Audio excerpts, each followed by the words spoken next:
ನಮಸ್ಕಾರ ಸ್ನೇಹಿತರೆ, ಹೇಗಿದ್ದಾರೆ ಎಲ್ಲರೂ ಚೆನ್ನಾಗಿದ್ದಾರೆ ಅನ್ಕೊಳ್ಳಿ ಸ್ನೇಹಿತರೆ. ಎಲ್ರಿಗೂ ಎಸ್ ಪಿ ಬಿ ಮೀಡಿಯಾದ ಮತ್ತೊಂದು ವಿಡಿಯೋಗೆ ತಮಗೆಲ್ರಿಗೂ ಸ್ವಾಗತ ಸುಸ್ವಾಗತ.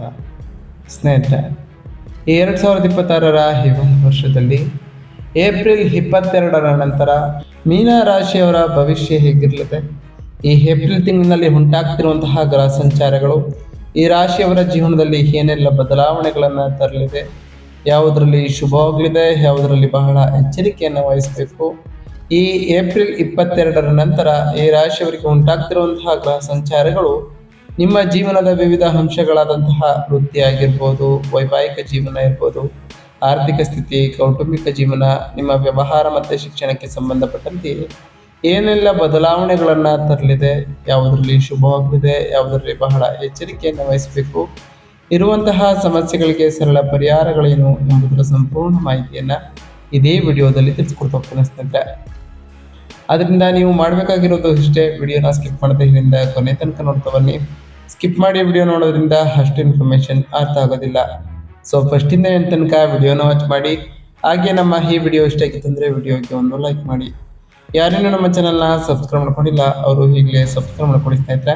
ಸಬ್ಸ್ಕ್ರೈಬ್ ಮಾಡ್ಕೊಂಡು ಪ್ರತಿನಿತ್ಯ ವಿಡಿಯೋ ವಾಚ್ ಮಾಡ್ತಿರೋರಿಗೆ ಥ್ಯಾಂಕ್ ಯು ಸೊ ಮಚ್ ಅಂತ ಹೇಳ್ತಾ, ಹಾಗಾದರೆ ಈ ಏಪ್ರಿಲ್ ತಿಂಗಳಿನಲ್ಲಿ ಕೊನೆಯ ವಾರದಂದು ಏನೆಲ್ಲ ಬದಲಾವಣೆಗಳನ್ನು ಕಾಣಲಿದ್ದೀರಿ, ಒಟ್ಟಾರೆ ಈ ಏಪ್ರಿಲ್ ತಿಂಗಳು ಈ ಮೀನ ರಾಶಿಯವರಿಗೆ ಏನೆಲ್ಲ ಬದಲಾವಣೆಗಳನ್ನು ತರಲಿದೆ ಅಂತ ನೋಡ್ತಾ ಮೊದಲನೇದಾಗಿ ಏಪ್ರಿಲ್ 2026 ಮೀನ ರಾಶಿಯವರ ಜೀವನದಲ್ಲಿ ತೀವ್ರವಾದಂತಹ ಸವಾಲಿನ ಅಧ್ಯಾಯವಾಗಿ ತೆರೆದುಕೊಳ್ತಾ ಬಂದಿದೆ. ನಿಮ್ಮ ಚಂದ್ರ ರಾಶಿಯಲ್ಲಿ ಅಂದರೆ ಲಗ್ನದಲ್ಲಿ 7ನೇ ಶನಿಯ ಅತ್ಯಂತ ಕಷ್ಟಕರವಾದಂತಹ 2ನೇ ಹಂತವನ್ನು ಈ ರಾಶಿಯವರು ಎದುರಿಸುತ್ತಿದ್ದೀರಿ.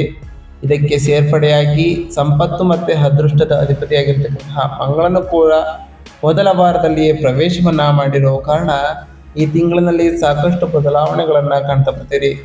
ಏಪ್ರಿಲ್ 11ರಂದು ಮೀನ ರಾಶಿಗೆ ಪ್ರವೇಶವನ್ನು ಮಾಡಿರ್ತಕ್ಕಂತಹ ಬುಧನು ಸಾಕಷ್ಟು ಬದಲಾವಣೆಗಳನ್ನು ಕೂಡ ತರಲಿದ್ದಾನೆ. ಒಟ್ಟಾರೆಯಾಗಿ ಈ ತ್ರಿವಳಿ ಗ್ರಹಗಳ ಸಂಯೋಗವು ಬೆಂಕಿ, ಮಂಜುಗಡ್ಡೆ ಮತ್ತು ಬಿರುಗಾಳಿ ಡಿಕ್ಕಿ ಹೊಡೆದಂತೆ ಈ ರಾಶಿಯವರಿಗೆ ಭಾಸವಾಗ್ತಾ ಹೋಗ್ತದೆ. ನಿಮ್ಮ ಮನಸ್ಸನ್ನ ತೀವ್ರವಾದಂತಹ ಗೊಂದಲಕ್ಕೆ ತಳ್ಳುತ್ತದೆ ಅಂತಲೇ ಹೇಳ್ಬೋದು.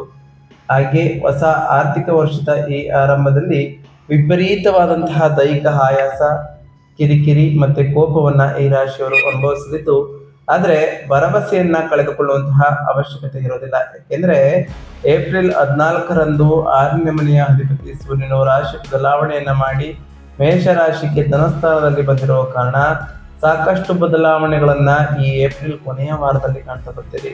ನಿಮ್ಮ ಲಗ್ನ ಮತ್ತೆ 10ನೇ ಮನೆಯ ಅಧಿಪತಿಯಾದಂತಹ ಗುರು 4ನೇ ಮನೆಯಲ್ಲಿ ಸುರಕ್ಷಿತವಾಗಿ ಕುಳಿತಿದ್ದು ನಿಮ್ಮನ್ನ ರಕ್ಷಿಸುವ ತಾಯಿಯಂತೆ ದೊಡ್ಡ ವಿಪತ್ತುಗಳಿಂದ ಕಾಪಾಡ್ತಾ ಬಂದಿರೋದ್ರಿಂದ ಸಾಕಷ್ಟು ಬದಲಾವಣೆಗಳನ್ನ ಈ ತಿಂಗಳಿನಲ್ಲಿ ಕಂಡಿದ್ದು ಧೈರ್ಯದಿಂದ ಎದುರಿಸ್ತಾ ಹೋಗ್ತೀರಿ ಈ ತಿಂಗಳನ್ನ ಅಂತಾನೆ ಹೇಳ್ಬೋದು. ಹಾಗೆ ಈ ಕೊನೆಯ ವಾರದಲ್ಲಿ ಸಾಕಷ್ಟು ಬದಲಾವಣೆಗಳನ್ನ ಈ ರಾಶಿಯವರು ಕಂಡಿದ್ದಾರೆ. ಅದೇನಂದ್ರೆ ಏಪ್ರಿಲ್ 19ರಂದು 3ನೇ ಮನೆಯ ಸ್ವಕ್ಷೇತ್ರದಲ್ಲಿ ಶುಕ್ರನು ಪ್ರವೇಶವನ್ನ ಮಾಡುವ ಕಾರಣ ಪ್ರಯಾಣದ ಮೂಲಕ ಸಂತೋಷವನ್ನ ಈ ರಾಶಿಯವರು ಕಾಣ್ತಾ ಬರ್ತೀರಿ. ಈ ಟೈಮ್ನಲ್ಲಿ ಕಲಾವಿದರಿಗೆ ಮನ್ನಣೆಯೂ ಕೂಡ ಸಿಗಲಿದ್ದು ಒಡ ಹುಟ್ಟಿದವರಿಂದ ಬೆಂಬಲವೂ ಕೂಡ ಸಿಗಲಿದೆ ಅಂತಾನೆ ಹೇಳ್ಬೋದು. ಇನ್ನು ಗುರುಗ್ರಹದ ವಿಚಾರಕ್ಕೆ ಬರೋದಾದ್ರೆ 4ನೇ ಮನೆಯ ಮಿಥುನ ರಾಶಿಯಲ್ಲಿ ಗುರು ಇರಲಿದ್ದು ಉದ್ಯೋಗ ಭದ್ರತೆ, ಮನೆಯ ಸೌಕರ್ಯಗಳು, ಸಮಾಜದಲ್ಲಿ ಗೌರವ ಮತ್ತೆ ಆಸ್ತಿಗಳ ಬೆಳವಣಿಗೆಯನ್ನು ಕೂಡ ಈ ರಾಶಿಯವರು ಕಾಣಬಹುದಾಗಿದೆ ಅಂತಾನೆ ಹೇಳ್ಬೋದು. ಇದರಿಂದ ಸಾಕಷ್ಟು ಬದಲಾವಣೆಗಳನ್ನ ಈ ರಾಶಿಯವರು ಕಾಣ್ತಾ ಬರ್ತೀರಿ ಈ ಏಪ್ರಿಲ್ ತಿಂಗಳಿನಲ್ಲಿ. ಹಾಗಾದ್ರೆ ಈ ಏಪ್ರಿಲ್ 22ರ ನಂತರ ಈ ರಾಶಿಯವರ ಕೆರಿಯರ್ ವಿಚಾರದಲ್ಲಿ ಹೇಗಿರಲಿದೆ ಅಂತ ನೋಡ್ತಾ ಬರೋದಾದ್ರೆ, ನಿಮ್ಮ ಲಗ್ನದಲ್ಲಿ ತೀವ್ರವಾದಂತಹ ಗ್ರಹಗಳ ದೋಷಗಳಿದ್ರು ನಿಮ್ಮ 10ನೇ ಮನೆಯ ಅಧಿಪತಿ 4ನೇ ಮನೆಯಲ್ಲಿ ಆರಾಮಾಗಿ ಕುಳಿತಿದ್ದು ತನ್ನ ಸ್ವಂತ 10ನೇ ಮನೆಯ ಮೇಲೆ ದೃಷ್ಟಿಯನ್ನ ಬೀರ್ತಿರೋ ಕಾರಣ ಉದ್ಯೋಗ ಮತ್ತು ನಿಮ್ಮ ಸ್ಥಾನಕ್ಕೆ ಯಾವುದೇ ಬೆದರಿಕೆ ಇರೋದಿಲ್ಲ. ಏಪ್ರಿಲ್ 14ರಂದು ಕೂಡ ಸೂರ್ಯನು ಅಪಾರವಾದಂತಹ ಶಕ್ತಿಯನ್ನು ಪಡೆದಂತೆ ಕಚೇರಿಯಲ್ಲಿ ನಿಮ್ಮ ಶತ್ರುಗಳು ನಿಮ್ಮ ಹತ್ತಿರ ಬರಲು ಸಹ ಧೈರ್ಯವನ್ನ ಮಾಡೋದಿಲ್ಲ.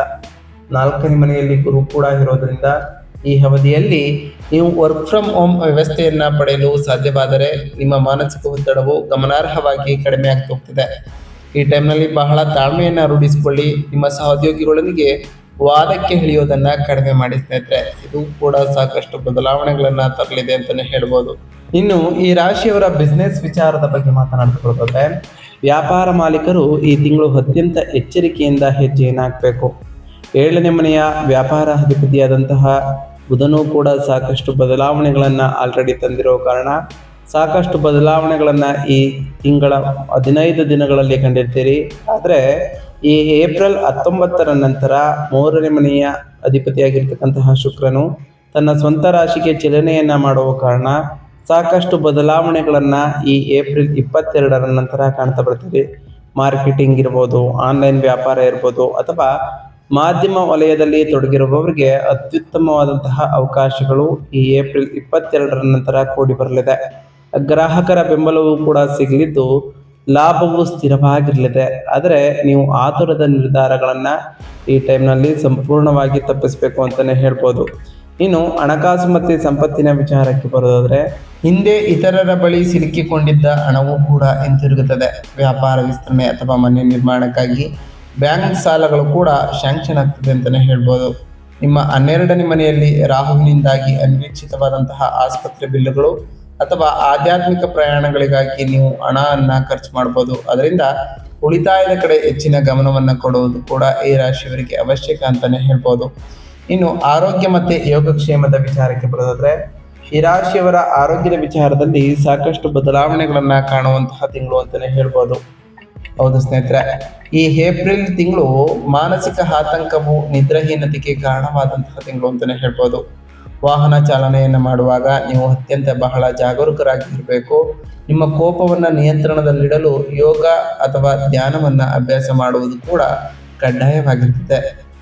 ಏಪ್ರಿಲ್ 19ರ ನಂತರ ಶುಕ್ರನ ರಾಶಿ ಬದಲಾವಣೆಯೂ ಕೂಡ ಉಂಟಾಗಿರೋ ಕಾರಣ ಶುಕ್ರನ ಪ್ರಭಾವದಿಂದಾಗಿ ಈ ಏಪ್ರಿಲ್ 22ರ ನಂತರವೂ ಕೂಡ ಆರೋಗ್ಯ ಪರಿಸ್ಥಿತಿಯಲ್ಲಿ ಸ್ವಲ್ಪ ಸುಧಾರಣೆಯನ್ನು ಕಾಣ್ತಾ ಬರ್ತೀರಿ ಅಂತಲೇ ಹೇಳ್ಬೋದು.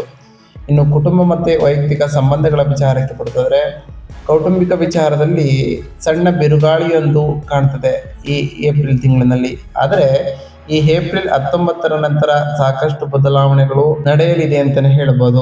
ನಿಮ್ಮ 4ನೇ ಮನೆಯಲ್ಲಿರುವಂತಹ ಗುರು ಪರಿಸ್ಥಿತಿಯ ನಿಯಂತ್ರಣ ಮೀರಿ ಹೋಗದಂತೆ ನೋಡಿಕೊಳ್ಳಲಿದ್ದು ಮೌನವನ್ನ ಕಾಪಾಡಿಕೊಳ್ಳುವ ಮತ್ತು ಕ್ಷಮಿಸುವ ಸ್ವಭಾವವನ್ನು ಬೆಳೆಸಿಕೊಳ್ಳುವ ಮೂಲಕ ನಿಮ್ಮ ಸಂಬಂಧಗಳಲ್ಲಿ ಬಿರುಕು ಬಿಡದಂತೆ ನಿಮ್ಮನ್ನು ಯಶಸ್ವಿಯಾಗಿ ತಡೆಯಬಹುದಾಗಿದೆ ಅಂತಲೇ ಹೇಳ್ಬೋದು.